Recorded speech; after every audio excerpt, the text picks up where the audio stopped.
adalah iblis. Yohanes 8 ayat 44. Bapa segala dusta adalah iblis.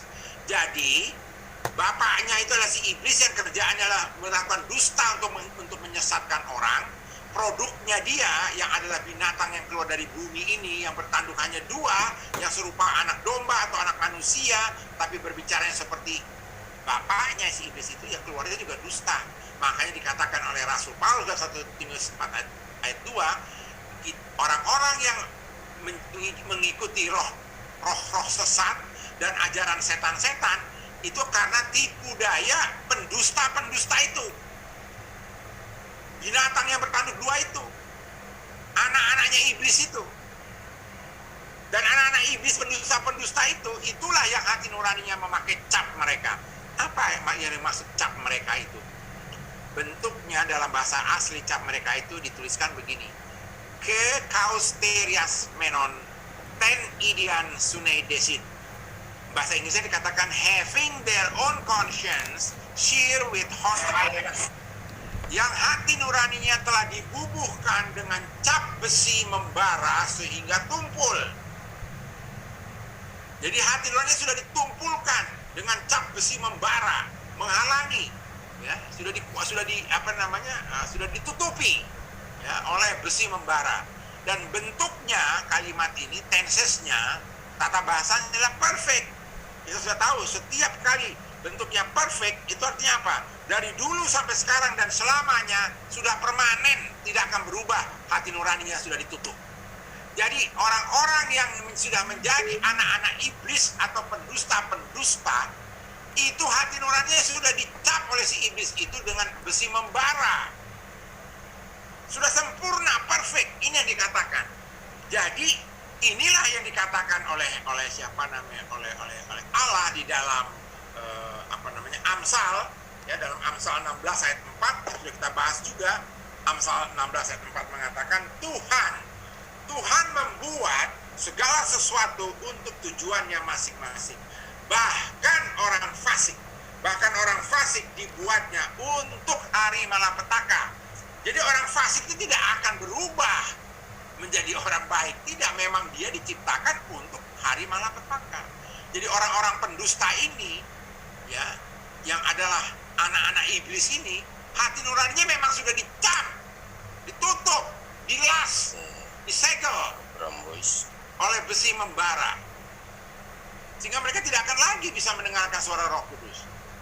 Nah, inilah kelakuan orang-orang inilah, ya, orang-orang pendurhaka, pendusta inilah yang membuat orang-orang tertentu itu menjadi mengikuti roh penyesat dan ajaran setan-setan. Nah, itu sebabnya di dalam 1 Timotius, tadi kan 1 Timotius 4 ayat 1 nih sampai 2. Sebenarnya Rasul Paulus sudah menyatakan jenis orang seperti ini, ya, jenis pendusta-pendusta ini yang hati nurani sudah dicap, ditutupi dengan besi membara ini, itu sudah dijelaskannya di dalam 1 Timotius 1.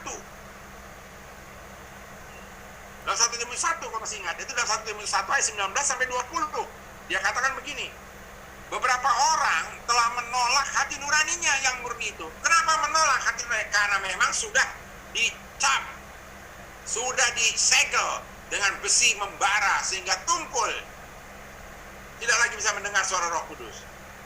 Makanya dia menolak hati nuraninya, tidak mau mendengar hati nuraninya. Dan karena itu dikatakan kandaslah iman mereka. Ya jelas aja imannya tidak ada.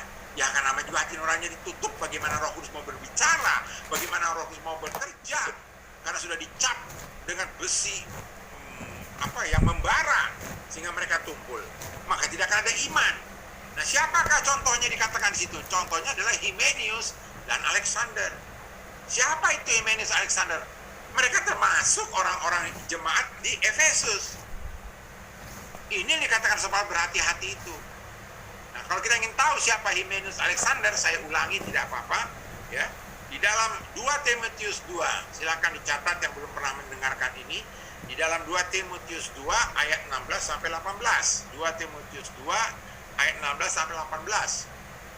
Rasul Paulus berkata begini: tetapi hindarilah omongan yang kosong dan yang tak suci yang hanya menambah kefasikan. Jadi orang-orang seperti Himenius ini adalah orang yang ngomong kosong saja, ya, yang tidak suci, yang membuat orang menjadi tambah fasik. Perkataan mereka menjalar seperti penyakit kanker. Di antara mereka termasuk Himenius, dan Philetus. Apa yang dikerjakan oleh Himenius dan Philetus? Yang telah menyimpang dari kebenaran dengan mengajarkan bahwa kebangkitan kita telah berlangsung dan dengan demikian merusak iman sebagian orang. Jadi yang namanya Himenius dan Philetus juga sudah mendapatkan pengajaran mengenai kebangkitan. Artinya ini orang yang menyatakan kepada orang lain, saya percaya Kristus yang sudah dibangkitkan. Ini orang-orang yang mengaku percaya loh. Ini jemaat di Efesus yang menyatakan bahwa ya aku percaya kebangkitan. Tapi kebangkitan itu sudah bagi kita pun sudah terjadi sekarang. Masih di zaman itu. Nah itulah yang bertentangan dengan ajaran kata Rasul Paulus. Karena kebangkitan kita nanti pada saat Yesus datang yang kedua kalinya. Bukan sekarang. Mereka mengajarkan Yesus sudah bangkit, maka saya pun bangkit. Gitu loh. Padahal bukan itu maksudnya. Maksudnya firman Tuhan bukan itu. Nanti kamu pada saat Yesus datang kedua kali, yang sudah mati akan dibangkitkan. Jadi dia mengatakan merusak iman. Jadi ini orang yang tahu soal kebangkitan, yang percaya akan kebangkitan Kristus, tapi mengajarkan yang salah. Inilah suara iblis itu. Inilah suara pendusta-pendusta yang menyesatkan. Nah, mengenai Alexander di dalam 2 Timotius 4 ayat 14 sampai 15. 2 Timotius 4 ayat 14 sampai 15. Rasul Paulus menuliskan begini. Alexander, tukang tembaga itu, telah banyak berbuat kejahatan terhadap aku. Tuhan akan membalasnya menurut perbuatannya. Hendaklah engkau juga waspada. Nah, ini dikatakan. Jadi Rasul Paulus menyatakan mengenai Himenius Alexander ini konsisten dengan yang disampaikannya pada 1 Timotius 4 ayat 1 dan 2. Diberitahukan kepada kita supaya kita waspada, bukan supaya kita jatuh dalam kesesatan atau kemurtatan, bukan, untuk kita waspada. Makanya di dalam 2 Timotius 4 ayat 14 sampai 15 dikatakan Rasul Paulus, hendaklah engkau juga waspada terhadap Alexander. Kenapa? Karena dia sangat menentang ajaran kita. Bukan menentang, tapi sangat menentang ajaran kita. Nah, saudara dikasih Tuhan, inilah mereka pendusta-pendusta itu. Inilah Himenius, Philetus, Alexander. Inilah yang dimaksud Rasul Paulus, pendusta-pendusta itu. Inilah pendusta-pendusta yang akan membuat orang-orang tertentu itu meninggalkan iman, mengikuti roh-roh penyesat dan ajaran-ajaran setan. Ini contohnya Himenius dan Alexander.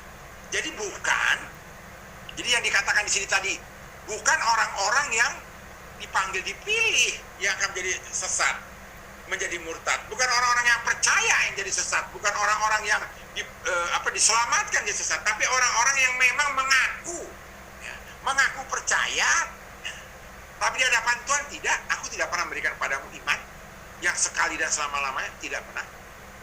Kamu aja mengklaim-klaim. Dan buktinya apa? Bahwa mereka itu tidak punya iman daripada Allah, tapi mengaku-ngaku sendiri. Ya ini dia tadi, Rasul Paulus menyatakan, seperti yang disampaikan dalam firman sebelumnya, Allah yang akan menyatakan bahwa nanti dalam 2 Tesalonika 2 ayat 3 yang sudah kita bahas di depan, 2 Tesalonika 2 ayat 3, menjelang hari Tuhan itu nanti akan muncul yang namanya orang-orang yang durhaka, pemberontak, dan orang yang murtad, yaitu pemberontak dan orang-orang yang durhaka, pelanggar hukum. Ditunjukkan di sini contohnya siapa? Himenius, Philetus, Alexander. Nah, bagaimana dengan orang-orang yang dipanggil, yang dipilih? Apakah mereka akan ikut-ikutan kayak orang tertentu tadi? Orang tertentu tadi yang meninggalkan iman lalu mengikuti roh-roh penyesat dan ajaran setan-setan. Enggak, mereka tidak mengikuti itu. Makanya dalam Ibrani 3 ayat 12 dan 13 dikatakan begini, waspadalah, sama seperti dikatakan oleh Rasul Paulus tadi dalam 2 Timotius 4 ayat 15. kepada Timotius dan jemaat di Efesus bahwa waspadalah terhadap Alexander, gitu loh. Bukan suruh mengikuti Alexander, bukan artinya Timotius dan jemaat Efesus akan mengikuti Alexander, enggak. Dikatakan waspadalah supaya kamu jangan mengikuti Alexander, karena dia itu sangat menentang ajaran kita. Nah, dalam Ibrani dituliskan juga, penulisnya beda nih sama penulis surat Timotius yang adalah Paulus. Dikatakan apa? Waspadalah, hai saudara-saudara, supaya di antara kamu, siapa itu kamu itu? Dan kita sudah membahas Ibrani itu, surat Ibrani itu ditujukan kepada orang-orang percaya kepada Kristus, orang-orang Yahudi yang percaya kepada Kristus yang ada di perantauan. Ya. Dikatakan waspadalah, hai saudara-saudara, supaya di antara kamu itu jangan sampai terdapat seorang, kembali itu saya seorang nitis, orang tertentu. Jangan sampai ada orang tertentu di antara kamu itu yang hatinya jahat dan yang tidak percaya oleh karena ia murtad. Di sini sama kata murtad dipakai adalah apistemi, yang artinya adalah meninggalkan iman. Jadi jangan sampai ada di antara kita orang-orang yang hatinya jahat, yang tidak percaya, lalu menghasut kita untuk meninggalkan iman kita. Jangan sampai ada orang seperti itu. Dan ini peringatan kepada kita semua. Jangan sampai mengikuti orang-orang itu. Ya. Nah, oleh sebab karena kita nggak tahu kan, dikatakan orang tertentu. Siapa orang itu? Kita nggak tahu sampai nanti Tuhan menyatakan. Ada nggak di antara kita Himenius zaman sekarang, Filetus zaman sekarang, Alexander zaman sekarang? Ada nggak? Hati-hati. Jangan-jangan ada antara jemaat kita. Bukan maksudnya kita untuk menghakimi dia, bukan, untuk kita menjaga diri kita. Maka dikatakan waspadalah. Ayat 13, Ibrani 3:13 menyatakan, tetapi nasihatilah. Kita sesama jemaat, orang-orang yang dipanggil, dipilih, tetapkan, sesama orang-orang yang diselamatkan, sesama orang-orang yang percaya, hendaklah kita saling menasihati seorang dengan yang lain. Bukan sekali seminggu pada saat kita beribadah tiap hari Minggu, tidak.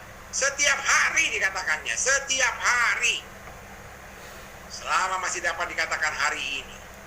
Supaya jangan ada di antara kamu, orang-orang yang percaya, orang-orang yang diselamatkan, yang menjadi tegar atau dikeraskan hatinya karena tipu daya dosa.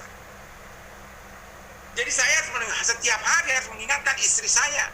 Istri saya setiap hari harus mengingatkan saya. Sebagai orang tua, kita setiap hari mengingatkan anak-anak kita. Anak-anak kita setiap hari mengingatkan kita. Sesama jemaat saling mengingatkan, sama-sama menasihati. Sesama jemaat menasihati majelis, majelis menasihati jemaat. Jemaat menasihati gembalanya, gembala menasihati jemaatnya. Jadi jangan kita sebagai hamba-hamba Tuhan, pelayan-pelayan Tuhan, gembala-gembala sidang. Kalau dinasihati oleh jemaat, malah marah, malah tersinggung. Kamu itu siapa? Berani-beraninya nasihati gembalamu. Jangan dulu marah. Jemaat kita tuh sedang melakukan firman Tuhan. Ibrani 3:13. Menasihati kita, mengingatkan kita supaya kita jangan sampai ketipu sama orang-orang pendusta-pendusta ini. Jadi kita harus bersyukur kalau ada jemaat yang menasihati kita sebagai gembala, sebagai hamba Tuhan, sebagai pelayan Tuhan. Kenapa kita hanya mau dinasihati oleh orang yang lebih tinggi daripada kita? Kenapa? Itu sebabnya Yesus juga menggunakan siapa? Petrus lah, Yohanes lah, untuk mengingatkan siapa? Menasihati siapa? Ahli-ahli Taurat lah, imam-imam kepala lah, Sanhedrin. Itu yang dipakainya. Jadi kalau ada orang yang secara sosial, secara intelektual, itu lebih rendah daripada kita dan dia menasihati kita, puji Tuhan. Kenapa? Ada dua sebabnya. Pertama, Tuhan mengasihi saya sehingga Tuhan bisa pakai siapa saja untuk menasihati saya. Yang kedua, orang itu kalau dia orang percaya, dia sedang melakukan Ibrani 3 ayat 13. Haleluya, puji Tuhan. Nah, ini perlu perhatikan. Jadi orang-orang yang dipanggil dipilih justru harus waspada dan saling menasihati. Bahkan Yudas menuliskan di dalam Yudas 1 ayat 3 yang juga kita sudah bahas. Aku merasa terdorong untuk menulis ini kepada kamu dan menasehati kamu, menasehati kamu, supaya kamu tetap berjuang untuk mempertahankan iman. Supaya kamu tetap berjuang mempertahankan iman. Apa kata arti berjuang sini? Epagonisestai ini apa artinya? Artinya tetap fokus hidup mempertahankan iman. Fokus kepada iman. Hidup dengan iman yang sudah diberikan itu. Iman yang mana? Iman yang telah disampaikan. Hapax paradotese. Iman yang sudah satu kali dan selamanya diberikan. Jadi bukan iman-imanan ini, bukan iman karena pengakuan saja yang beriman, enggak, tapi Tuhan memberikan iman itu. Dan sekali iman sudah diberikan Allah pada kita, dia tidak akan hilang. Makanya tidak ada istilah orang diberikan iman seperti dikatakan Yudas 1 ayat 3 itu, yang namanya hapax paradotese itu, iman yang diberikan seperti itu hilang. Jadi tidak ada kasus nanti yang katakan bahwa orang-orang meninggalkan imannya, apistemi. Nggak akan terjadi apistemi meninggalkan iman. Tidak ada. Itu bukan kata saya, itu kata firman Tuhan. Tidak akan terjadi apistemi. Karena yang diberikan oleh Tuhan itu hapax paradotese, iman yang sekali dan selama-lamanya. Loh, tapi Pak, itu buktinya yang namanya si Petrus itu ada tuh pernah nggak percaya. Nah sebentar, jangan bilang tidak percaya. Ya. Nanti kita akan lihat ya. Bukan tidak percaya, nanti kita perhatikan. Jadi saudara-saudara, Allah itu memberikan hal-hal yang kekal kepada kita. Karena Allah itu bersifat kekal. Makanya dikatakan firman-Nya kekal. Iman yang diberikan pada kita kekal, sekali dan selama-lamanya. Keselamatannya kekal. Hidup yang diberikan pada kita kekal. Ini semua bagi orang-orang yang dipanggil, dipilih, dan ditetapkannya. Orang-orang yang diselamatkannya. Tapi bagi orang-orang yang tidak diselamatkannya, bagi orang-orang yang tidak dipanggil, dipilih untuk menjadi serupa Kristus, mereka juga orang-orang itu juga akan mengalami kekekalan. Tapi kekekalan model apa? Hukuman yang kekal, maut yang kekal. Itu yang dialami mereka. Jadi kalau Tuhan memberikan iman pada kita, itu iman yang bertahan lama. Tidak akan iman itu hilang. Jadi tidak ada kasusnya, menurut Alkitab, bahwa orang itu akan apistemi, akan meninggalkan imannya. Maka dikatakan oleh Tuhan tadi, surat-surat yang kita baca tadi, itu ditujukan kepada siapa? Kepada jemaat-jemaat. Kepada orang-orang yang dipilih oleh Tuhan. Sebagai peringatan. Dan Allah spesifik menunjuknya itu bukan mereka, tapi orang lain. Tis, dia gunakan kata itu tis. Orang tertentu. Saya mundur lagi, supaya bapak-bapak bisa perhatikan dari yang pertama. Dalam kasus meninggalkan iman, ya, dia tuliskan kepada Timotius. Siapa Timotius? Timotius itu orang dipanggil, dipilih, ditetapkan oleh Allah untuk serupa Kristus. Untuk menggembalakan jemaat-jemaat di Efesus. Jemaat di Efesus juga adalah orang-orang dipanggil, dipilih. Silakan baca dalam Efesus 1. Kategori orang Efesus kayak apa? Dan Rasul Paulus menuliskannya kepada mereka, Roh dengan tegas mengatakan, ada orang. Nah, bukan dikatakan ada jemaat. Bukan dikatakan orang percaya, bukan, dikatakan ada orang tertentu. Jadi itu di luar kita. Selanjutnya juga dikatakan di di ayat 2. Bukan dikatakan kita, tapi orang-orang tertentu. Ya, dalam 1 Timotius 1:19-20 juga dikatakan beberapa orang tertentu, bukan kamu. Bukan jemaat Efesus, bukan kamu Timotius, tapi ada orang tertentu. Jadi jangan orang tertentu ini diartikan kok kita gitu, bukan.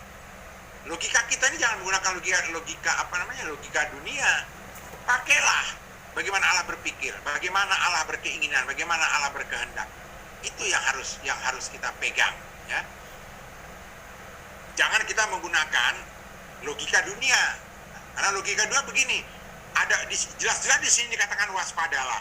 Tapi orang berpikir, ada Pak, masih bisa Pak orang-orang itu jadi murtad. Itu sama dengan logika dunia yang begini. Aturan dibuat untuk dilanggar. Itu logika dunia begitu kan? Aturan dibuat supaya bisa dilanggar. Apa yang bisa dipersulit, kenapa harus dipermudah? Itu dunia. Tapi kalau secara rohani, aturan dibuat supaya menjaga saya jangan jatuh. Kalau bisa dipermudah, kita permudah semua urusan. Itu ya cara rohani yang benar itu seperti itu. Jadi kalau diperingati jangan sampai murtad, bukan artinya kita jadi murtad, tapi menjaga kita supaya jangan murtad. Nah, karena Tuhan juga tahu saya tidak kuat menghadapi tipu-tipu dunia, maka dia katakan, nanti kita akan bahas di akhir sesi ini, nyatakan bahwa Tuhan sendiri akan memelihara kita, menjaga kita, supaya kita jangan murtad. Yang ketiga, yang membuat tidak bisa yang membuat orang itu meninggalkan imannya. Di dalam Ibrani 10 ayat 38 dan 39 dikatakan begini. Tapi ini kata Allah nih ya, Allah berfirman begini. Tapi orangku yang benar. Nah, ini bukan orangku yang benar, sama-sama orang. Bedanya dikatakan orangku yang benar, ditulisnya bukan tis. Bukan orang tertentu yang benar, enggak. Perhatikan baik-baik. Di sini katakan bukan tis, orang tertentu yang dibenarkan, bukan. Dia menggunakan kalimat apa tulisnya? Orang yang benar ditulisnya dalam bahasa aslinya apa? Hode, dikaios. Ho itu adalah subjek. Jadi bukan orang tertentu yang objek, bukan. Dia berkata kalau orangku itu adalah subjek. Maka dikatakan ho, ya, bukan tis. Kalau tis itu adalah subjek, objek. Orang tertentu objeknya. Jadi kalau dalam kalimat itu kan ada subjek, ada objek. Tapi kalau dikatakan orangku itu dia pakai hode, subjeknya. Maka dia bukan bilang orang tertentu, tapi orangku. Hode dikaiosmu, my righteous one. My righteous one, orang yang kubenarkan. Dia akan hidup, pasti akan hidup oleh iman. Iman yang apa? Iman yang hapak paradotese. Iman yang hapak paradotese. Iman yang apa? Yang sudah diberikan Allah satu kali untuk selamanya. Once for all. Entrusted atau delivered. Dan apabila ia mengundurkan diri, perhatikan. Dan apabila ia mengundurkan diri ini bukan meninggalkan, saudara-saudaraku. Ya. Bukan meninggalkan. Ya. Dari mana Pak Jo tahu? Ya karena bahasa aslinya menunjukkan begitu. Apabila ia mengundurkan diri, ditulisnya itu di dalam bahasa aslinya adalah huposreiletai. Huposreiletai itu beda dengan apistemi. Apistemi itu meninggalkan iman, mengikuti yang lain. Di sini tulisnya bukan apistemi, tapi huposreiletai, yang artinya apa? Mengundurkan diri. Apa yang mengundurkan diri? Berkurang. Tidak lagi fokus kepada imannya itu. Maka dikatakan di sini, orang-orangku yang hidup oleh iman yang sudah kuberikan sekali dan selama-lamanya, ya, itulah orang-orangku yang benar itu. Dan kalau sampai dia mengundurkan diri, tidak lagi fokus pada iman yang kuberikan, tidak lagi hidup dalam iman yang kuberikan, maka aku tidak berkenan. Aku merasa tidak senang. Uk idoke has no pleasure. Aku tidak berkenan. Ini bukan artinya kehilangan keselamatan. Ini bukan artinya saya menolak iman. Bukan. Di sini katakan huposreiletai. Artinya apa? Mengundurkan diri karena takut. Karena takut. Jadi ada orang-orang yang beriman itu ya sudah punya iman diberikan oleh Allah. Karena ada masalah, ada ancaman, takut. Maka dia tidak lagi fokus pada imannya. Tidak lagi fokus hidup pada dalam imannya. Makanya dikatakan sebelumnya ya di dalam Yudas 1 ayat 3, hendaklah kamu tetap berjuang, tetap fokus, tetap hidup di dalam iman yang sudah diberikan tadi. Jangan sampai engkau mengundurkan diri. Jangan sampai engkau tidak fokus lagi kepada imanmu. Jangan sampai engkau sampai tidak hidup dalam imanmu. Karena iman yang diberikan Allah kepadamu, iman satu kali selama-lamanya, itu bukan iman sembarangan. Itu iman diberikan oleh Allah, kualitasnya dari Allah. Maka tetap fokus di situ walaupun banyak penderitaan, banyak masalah, banyak cobaan, banyak penindasan, banyak penderitaan yang kau alami. Tetap fokus kepada imanmu, bukan kepada masalahmu. Jangan lagi seperti Saul yang melihat Goliat, dia fokusnya kepada Goliatnya, dia bandingkan dengan dirinya, sehingga dia takut, dia tidak bisa bekerja apa-apa, dia tidak bisa bergerak, dia cuma nunggu ngeliatin Goliat saja, memaki-maki Allah. Tapi lihatlah kayak Daud, walaupun dia badannya kecil, masih muda. Dia lihat Goliat, yang dia lihat bukan Goliatnya. Dia tidak fokus pada Goliatnya. Dia tidak hidup dengan Goliatnya. Dia mengatakan, Allahku lebih besar dari Goliat. Dia fokusnya kepada imannya kepada Allah. Itu yang dimaksud oleh Yudas. Perjuangkan mempertahankan iman. Maksud perjuangan siapa? Hiduplah, fokuslah pada imanmu. Seperti Daud fokus pada imannya saat menghadapi Goliat itu. Saat Yosua fokus kepada imannya saat mengelilingi benteng Jericho. Walaupun secara militer, apa mengelilingi benteng Jericho yang begitu tebal sampai bermeter-meter, mana mungkin bisa dirubuhkan.